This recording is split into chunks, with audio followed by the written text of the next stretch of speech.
Hey guys, what's up? Welcome back to my YouTube channel. So today I'm back with another subscriber request.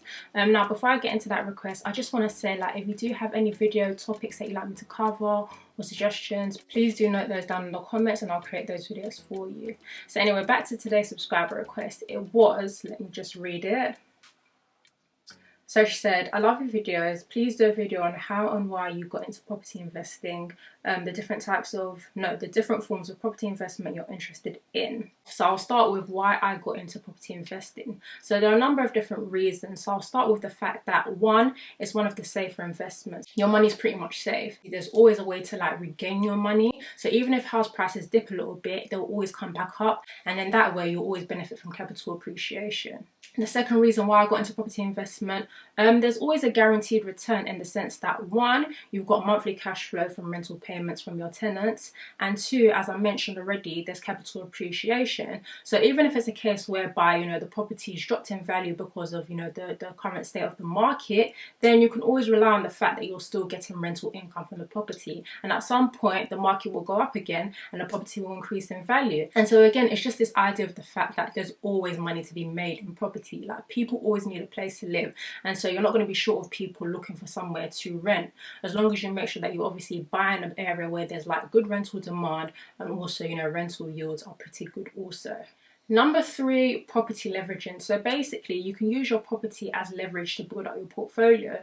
And so this basically means that you can kind of like use the same pot of money to keep investing to build up a portfolio. And how do you do this? It's simply by waiting for the property to increase in value and then refinancing and taking money out of that property to invest in another.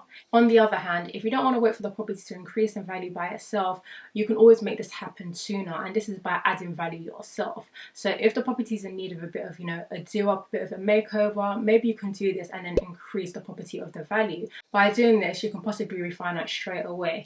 This is what is also known as the BRR strategy. So this is basically when you buy, you refurbish, and then you refinance the property like kind of straight away in order to pull out your money. Number four, I love the fact that you can increase the equity in a property quickly by just adding value to it by yourself. Now, adding value doesn't have to be a big thing. It doesn't have to be like a complete refurb. It can just be by, improving the kitchen, so getting a new kitchen done, maybe doing a new bathroom, like things like that. And before you know it, like, you could have increased the value of the property by thousands, and then you can be refinancing. Number five, I like the fact that you can still buy properties relatively cheaply, and this is because you don't have to buy it in your area or the current area where you live, okay? And that is because it's an investment property. It doesn't have to be super close to you because, again, it's for rental purposes, for you to make money. And so you can look at investing in areas up north, so places like Nottingham, places like Leeds, like those are places that are, pretty cheap to buy in and have good rental yields. Number six, I like the fact that it's just a better use of your money generally if you're somebody that doesn't currently invest and you just hold your money in like a savings account, for example. Like with savings accounts nowadays, you're getting like 0.1% interest. That's nothing. And so if you've got some money and you don't have somewhere that you're currently investing it, you definitely want to put it into property and just let that money grow. Now, the final point I want to mention, it's not really a reason why I got into a property, but it's definitely a reason why I'm here to stay. Like, property is one of those things whereby you don't even necessarily have to buy before you can invest your money and get a return on it. And that is in the form of rent to rent. So rent to rent is basically where you rent a property off a landlord and then you rent it out to subtenants. So in that way, you can also generate some income from property, but without actually having to purchase the property yourself.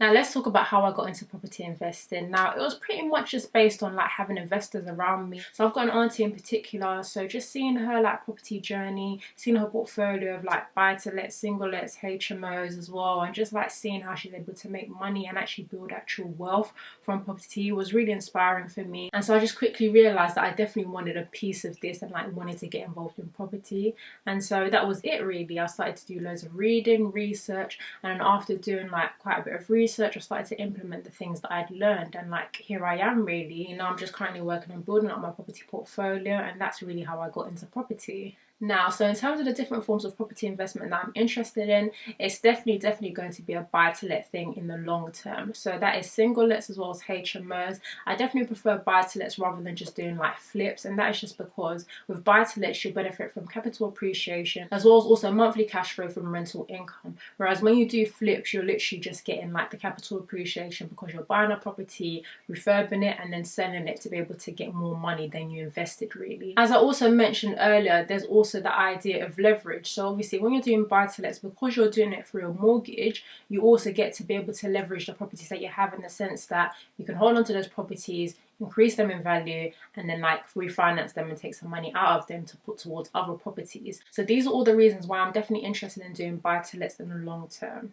Another form of property investment that I'm interested in, or property strategy, is BRRR. So that is buy, refurbish, refinance, and then rent. So it's basically the idea of flipping but then holding onto the property so that you can rent it out to tenants afterwards. I really like this strategy because you can get out most, if not all, of the cash that you invested in the property, and you can also do this pretty quickly. And this is simply because you're going to buy a property at, you know, quite a low cost, below market value, and then you're going to refurbish it to increase its value, refinance, and then rent it out to tenants. Right, so let's do a little example. Let's say you found a property and the purchase price is £70,000, and then you get a 75% LTV mortgage at £52,500.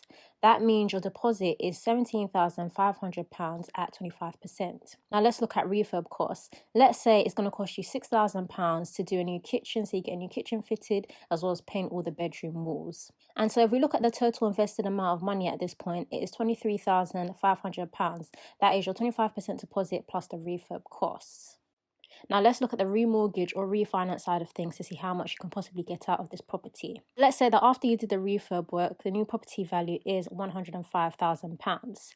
And then let's say you also get another 75% LTV mortgage or remortgage at £78,750. Now your locked in equity, or you can see it as like a deposit, is £26,250.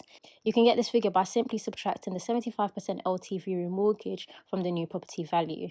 Now, the moment of truth. The amount of cash that you can actually take out from this property is £26,250. You get this figure by simply taking your remortgage amount, which is £78,750, and then subtracting the original mortgage amount, which is £52,500.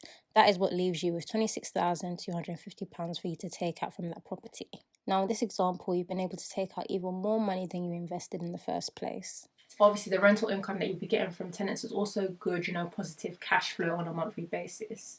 And finally, I also just like the fact that with this strategy, it helps you to be able to build out your portfolio a lot quicker, because as I've said, where you're able to refinance quickly, you can use that money to put towards, you know, more properties on a more frequent basis. And so in that way, you're increasing your rental income on a monthly basis, because obviously you'll have more properties going. And as well as that, you're increasing your capital growth potential by however many properties you have. So rather than just focus on having, you know, capital appreciation on one property, you can focus on having that on maybe 3 properties. So even if one hasn't increased in value by as much as you've, you know, wanted, you can rely on the other 2 to boost that up. And so like, it's just about being able to build up a diverse portfolio and building out your portfolio a lot quicker for me. So yes, those are the different types of property investment strategies that I'm interested in. And then as well as that, I just want to be able to acquire, like, as well as houses, of course, I want to do like apartment blocks, and I also want to do like commercial property as well. I want to increase the scale of the kind of, you know, properties and sort of assets that I acquire. So that brings me to the end of this week's video. I hope you've enjoyed it. Please do give it a thumbs up if you have done. If you haven't already subscribed, please do also subscribe to the channel. And please do also let me know if you'd like me to cover anything else on this channel, any other video suggestions, and I'll make sure that I do so. So thank you for watching, and I'll catch you later. Bye.